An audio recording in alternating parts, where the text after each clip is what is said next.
ପଛ ଭିଡ଼ିଓରେ ଭାଇ ଜଣେ ମୋତେ କମେଣ୍ଟ କରିଥିଲେ ମୋର ଜଣେ ସାଙ୍ଗ ଦୁନିଆ ଛାଡ଼ିକି ଚାଲି ଯାଇଛନ୍ତି, ଭାଇ ପ୍ଲିଜ୍ ତାଙ୍କ ପାଇଁ ଗୋଟେ ଭିଡ଼ିଓ କର।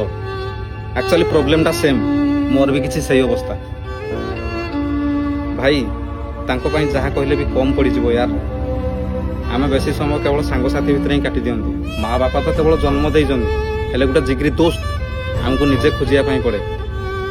ଦୋସ୍ତି ଗୋଟେ ଏମିତି ଜିନିଷ ନା, ଦୁନିଆର ସବୁ ସମ୍ପର୍କଠୁ ଅଲଗା।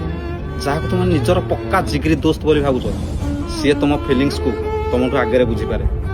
ତୁମ ହସୁଥିବା ଚେହେରା ଦେଖିକି ବି ସେ ପଚାରିଦେବ, ଆରେ ସାଙ୍ଗ କ'ଣ ପାଇଁ ମନ ଦୁଃଖରେ ବସିଛୁ। ଏମିତି ହେଇଥାଏ ଦୋସ୍ତି, ଯାହା ସହିତ ଦିନେ କଥା ନହେଲେ ଆମକୁ ଭଲ ଲାଗେନି। ଆଉ ଆଜି ଏମିତି ପରିସ୍ଥିତି ଯେ ତା ପାଖକୁ ଆଉ କେବେ କଲ୍ ବି ଲାଗିବନି। ଗଲାବେଳକୁ ଆମେ କିଛି କହିକି ବି ଯାଇନାହାନ୍ତି ସତ, ଆମକୁ କ'ଣ ଦେଇକିରି ଗଲେ। ଗ୍ୟାଲେରୀରେ କେତେଟା ଫଟୋ, ଆଉ କିଛି ଅଭୁଲା ସ୍ମୃତି, ବାସ୍ ଖାଲି ମନେ ପକାଇବା ପାଇଁ। ଥରେ ଆସିକି ଦେଖିକି ଯାଆନ୍ତେ ତାଙ୍କ ବିନା ଦିନ କେମିତି କଟୁଛି। ଆକାଶଟା ଯେତେବେଳେ ବର୍ଷା ହେଉଛି ମାଟିରେ ପଡ଼ୁଛି, ସମସ୍ତେ କହୁଛନ୍ତି ବର୍ଷା ହେଉଛି, ହେଲେ ଆକାଶଟା ଯେ ମାଟି ପାଇଁ କେତେ କାନ୍ଦୁଛି ଏ କଥାଟା କେହି ବୁଝିପାରନ୍ତିନି। ସେଇଭଳି ଆମର ଦୋସ୍ତି। ମିସ୍ ୟୁ मेरे भाई, लव यू।